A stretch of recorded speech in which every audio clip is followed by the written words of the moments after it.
खुलुमबाय आंगो लोगोफोर। आं दिनै दोंसे खन्थाइ आवरायनो आखायाव लादों। खन्थाइनि मुं आंनि बागानाव मासे सिखिरि। खन्थाइखौ सुजुदों बिथां सोरजिला मोसाहारि। दानिया फैदो बिथांनि खन्थाइखौ दान्दिसे खोनासंलांनोसै। नों फैयैया हाबथा खनसे जाबायमोन, बहा थाङामोन नों सना? मिथियो नों आंदि बेसे हांखुर, नोंनि थाखाय गोबां रं बिरंनि बिबार गायना साजायबोदों।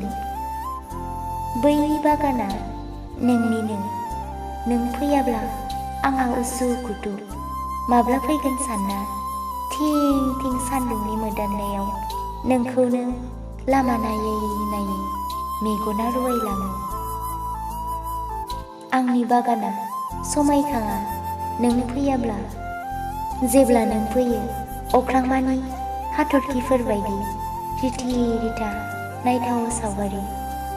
दिनै नोंखौ नुवा नोंनि सेर सेर मोसाखांनो गोसो, खारहां बारहां उरायहां उरायहां सिब्लानो गोसो।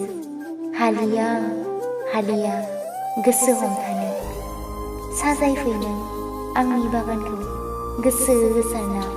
गिनो नाङा नों आं थासान्दि, गिनो नाङा नों अ आंनि बागाननि आलासि।